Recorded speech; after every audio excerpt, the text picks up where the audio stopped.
We continue to celebrate Hispanic Heritage Month and highlight different Hispanic stories surrounding culture and more.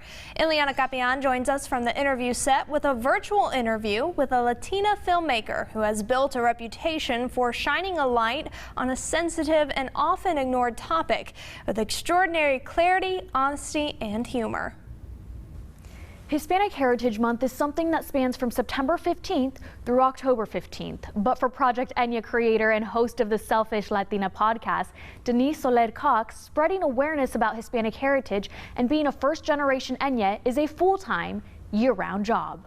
Denise joins us now. Denise, thank you so much for being with us today. Thanks so much for having me.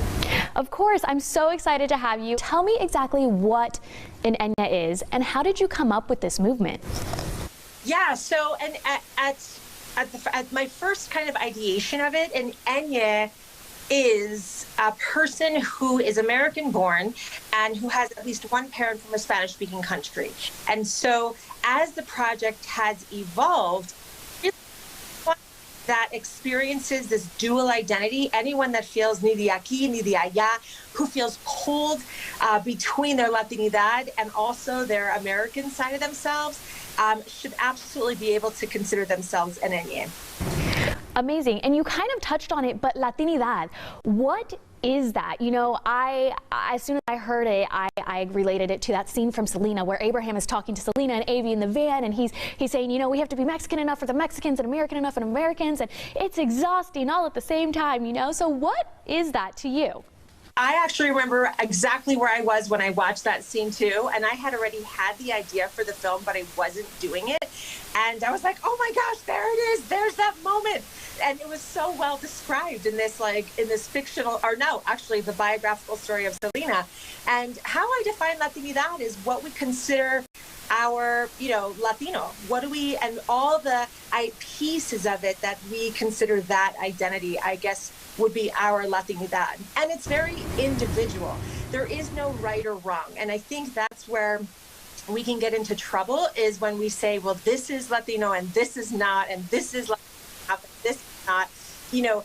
The conversation ends up being one of those eggs, or one of those Russian dolls where you open one and then there's another one inside, and then you open that one and there's another one inside.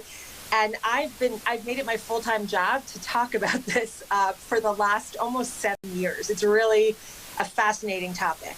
That's for sure. And I'm sure that the virtual world has kind of taken over, especially now during COVID. And like you mentioned, Hispanic Heritage Month, what does that mean to you?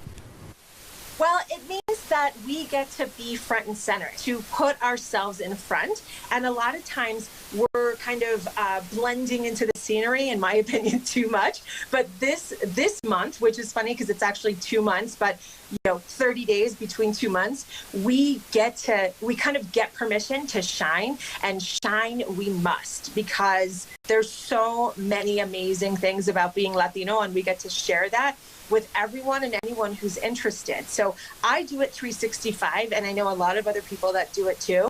But at the very least, people are caring the most, I would say, to hear from now. So we have to show up for it. Showing up and showing out. That's what Hispanic Heritage Month is all about. You can watch the full interview with Denise on our Hispanic Heritage Month special that will air Sunday, October 11th, here on WDHN.